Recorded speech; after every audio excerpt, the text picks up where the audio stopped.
हे welcome back everybody. आज मैं आपके साथ हूं और आज मैं आपसे बात करने वाला हूं एरिक्सन के psycho social developmental stage number 7 के बारे में, जिसका नाम है एडल्टहुड। आज हम समझेंगे कि इस स्टेज में कैसे प्रॉब्लम को कोप किया जाता है और क्या क्या चीज़ें हैं जो कि हमें याद रखनी है। So watch this video till the last. आज मैं इसे पूरा फिनिश करने वाला हूं। आज मैं 8th स्टेज के बारे में भी इसी वीडियो में बात करूंगा, तो आप इसे पूरा देखिए। और नेक्स्ट वीडियो आपको मिलेगा ट्रीट अप्रोच के बारे में। तो यहाँ पर देखिए, इस एडल्टहुड स्टेज में जो हम प्रॉब्लम्स का कोप करते हैं, प्रॉब्लम्स का सामना करते हैं, तो दो चीज़ें होती हैं। एक होता है जनरेटिविटी, एक होता है स्टैग्नेशन। अब हमें ये ध्यान रखना है कि एडल्टहुड स्टेज होती है, ये हमारी 35 वर्ष से लेकर 55 वर्ष तक रहती है। अब पॉइंट यहाँ पर यह है कि आप खुद ही सोचने का प्रयास कीजिए कि एक ऐसा व्यक्ति जिसकी उम्र 35 साल से लेकर 55 वर्ष तक की हो, तो उसका लाइफ कैसा होता है, उसकी थिंकिंग कैसी होती है। आप इसको समझने का प्रयास कीजिएगा। और थोड़ा सा मैं आपको बताऊं, आप अपने आसपास ऐसे भाई या आपके चाचा जो भी हो उनके बारे में, या फिर जो भी आपके क्लोज कांटेक्ट में कोई हो जिनकी उम्र 35 से ऊपर हो, उनके बारे में सोचिए उनका लाइफ स्टाइल कैसा होता है, तो आपको बहुत चीज़ें समझ में आ जाएंगी। देखिए, अब यहाँ पर हमें ये चीज़ समझनी है कि 35 से 55 वर्ष जो उम्र होती है, इसमें व्यक्ति बहुत मैच्योर हो चुका होता है और इस एज तक व्यक्ति अपनी नेक्स्ट जनरेशन को गाइड करने में और उन्हें टीचिंग करने में हेल्प करने लगता है।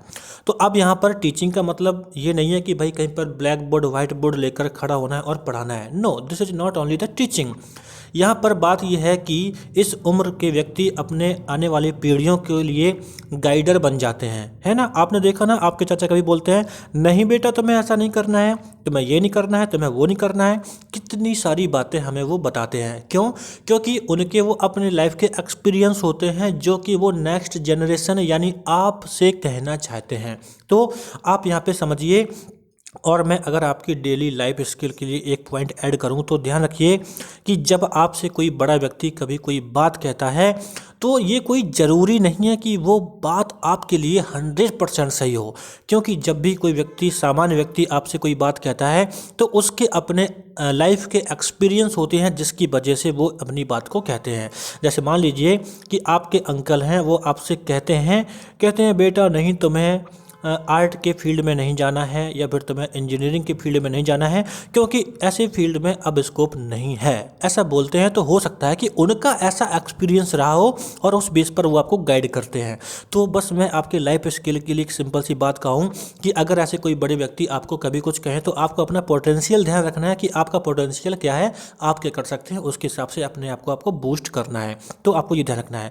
So main point is that कि एडल्टहुड स्टेज में जो एक स्टेज होती है, एक कंडीशन होती है जनरेटिविटी। इसका मतलब होता है कि अपने आने वाली पीढ़ियों को यानी नेक्स्ट जनरेशन को टीच करना है, उनको गाइड करना है।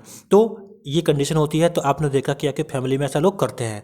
लेकिन इसी की अपोजिट एक कंडीशन होती है स्टैग्नेशन, यानी जब व्यक्ति किसी को गाइड करने में सफल नहीं होता है, टीच करने में सफल नहीं होता है, खुद ही बहुत ज़्यादा निराश होता है, तो ऐसे व्यक्ति कुछ नहीं करते हैं, शांत रहते हैं, उन्हें मतलब नहीं होता है। तो आपने सोसाइटी में ऐसे भी लोगों को देखा होगा जिन्हें कोई मतलब ही नहीं होता है, बस दुनिया जैसी चल रही चलने दो, वो कुछ नहीं कहते हैं।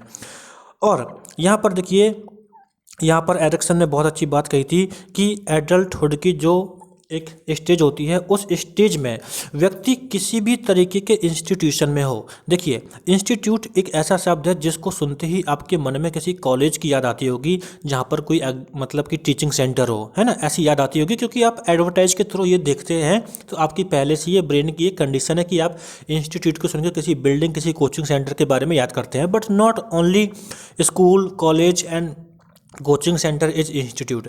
इंस्टीट्यूट ऐसी कोई भी संस्था हो सकती है जहाँ पर बिजनेस हो सकते हैं, यानी हमारी गवर्नमेंट भी एक कोई ऑर्गेनाइजेशन है, संस्था है, इंस्टीट्यूट है। सोशल सर्विस भी एक इंस्टीट्यूशन हो सकता है और एकेडमिकली भी एक इंस्टीट्यूशन हो सकता है।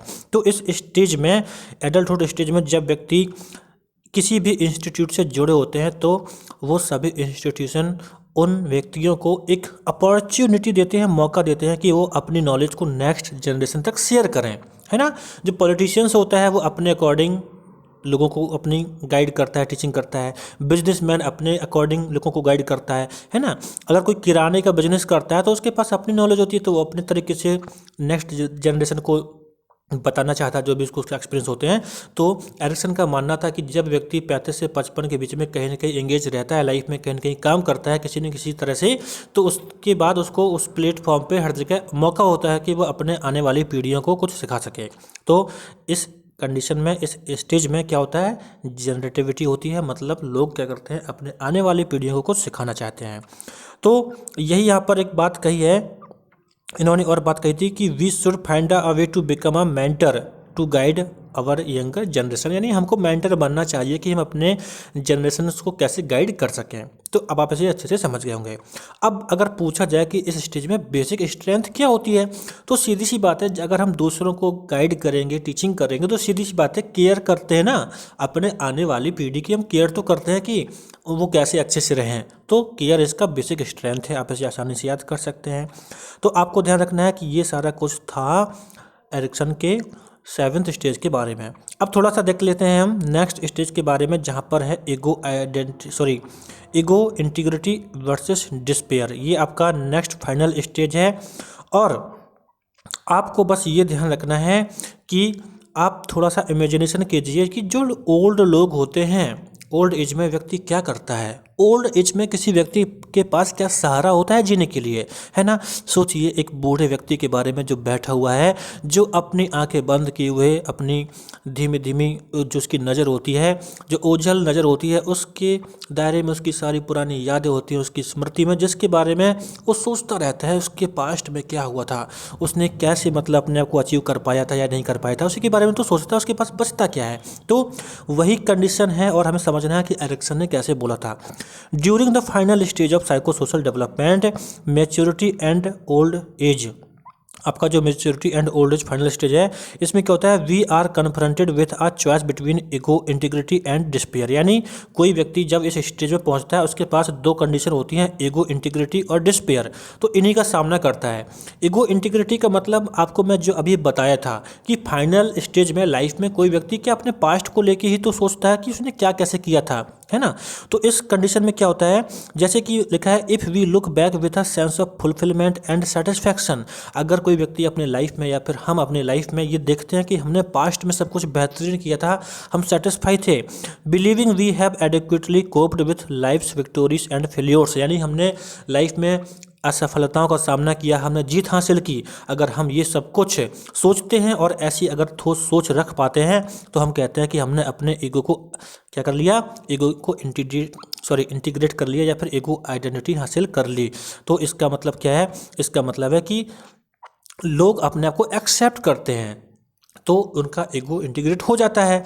लेकिन अगर इसी स्टेज में कोई व्यक्ति सोचता है कि मेरी ज़िंदगी तो ऐसे ही निकल गई, मैं कुछ नहीं कर पाया, मैं बहुत कुछ कर सकता था लेकिन क्या करूँ, सारा मेरा समय ऐसे ही बर्बाद हो गया, है ना, मतलब वो अपने आप को एक्सेप्ट नहीं कर पाता है, तो सीधी सी बात है, उसमें डिस्पेयर की फीलिंग्स आती है, उसको लगता है कि सब कुछ बेकार रहा था, है ना। जस्ट इमेजिनेशन कीजिए उसी तरह से जिस तरह से आप पार्टी करके आते हैं, पार्टी करने के बाद आप घर पे पार्टी के बारे में बात करते हैं कि क्या कैसा रहा था, है ना। अगर आप पार्टी में बेहद एंजॉय किए थे तो घर पे आप खुश होंगे, वाह कितना एंजॉय किया था। अगर पार्टी में कुछ ख़राब हुआ था तो फिर आप घर पे बात करते हैं कि वो पार्टी बहुत ही बेकार थी, कैसे मतलब कुछ लोगों ने ख़राब कर दिया। So you can think similarly, life के अंतिम स्टेज में ऐसा ही होता है। लोग सोचते हैं अपने जीवन के पिछली गुजरे हुए समय के बारे में कि कैसे क्या हुआ था, और अगर सब कुछ अच्छा पाते हैं तो उनका ईगो इंटीग्रेट होता है, खुश रहते हैं, और नहीं पाते हैं तो सब कुछ उनको धुंधला सा अजीब सा दिखता है, डिस्पेयर वाली कंडीशन हो जाती है। तो वही बात यहाँ पर भी लिखी है, we feel despair if not felt victory satisfaction in our past life. अगर सब कुछ बढ़िया पास्ट लाइफ में नहीं होता है तो लोग डिस्पेयर यानी बहुत ही निराश भावना क्या करते हैं, वो महसूस करते हैं। तो अब बात आती है कि इस स्टेज में बेसिक स्ट्रेंथ क्या है। तो इस स्टेज में जो बेसिक स्ट्रेंथ है उसका नाम है विजडम, है ना। कुछ भी हो, चाहे वो पॉजिटिव हो, नेगेटिव हो, है ना, किसी भी तरह के हो, लोगों के पास अपने अपने एक्सपीरियंस रहते हैं, एक उनके नॉलेज रहती है, विजडम रहती है। तो आप इसके बारे में अच्छे से समझ गए होंगे। So this was about everything. Last 2 stages के बारे में मैंने सब कुछ बताया। एरिक्सन के जो स्टेज थे पूरे 8 stage, oral, muscular, locomotor, latency, adolescence, young adulthood और मैच्योरिटी ओल्ड एज, इसके बारे में मैं आपसे फाइनली बात कर चुका हूँ। आप ऐसे ध्यान रखिए, एग्जाम्स में आपसे ये पूछा जाता है कि कौन सी स्टेज में कौन सा एडेप्टिव और मैला एडेप्टिव वे होता है, कोप करने का बेसिक स्ट्रेंथ क्या होती है। तो आप ऐसे इनको याद रखिएगा। अगर आप सच में सभी वीडियोस को जो मैं पहले भी अपलोड कर चुका हूँ उनको देखेंगे, आप निश्चित ही पाएंगे कि एरिक्सन को आप बहुत आसान तरीके से समझ पाएंगे, क्योंकि मैंने बहुत ही बेसिकली आपको बताने का प्रयास किया है। तो आप वीडियोस को देखिए, लाइक कीजिए और मेरे साथ आप जुड़े रहिए कुछ ऐसे सीखने के लिए। नेक्स्ट वीडियो में मैं आपसे बात करूंगा ट्रेट अप्रोच के बारे में। हम किस किस के बारे में पढ़ते हैं, अल्पर्ट आते हैं और भी आते हैं, सब के बारे में हम पढ़ेंगे, मनोविज्ञान को सीखेंगे और ज़िंदगी में खुद डेली बेसिस पर यूज भी करेंगे। आप मेरे साथ जुड़े रहें। Thanks for watching this video. मिलता हूँ मैं आपसे नेक्स्ट वीडियो में।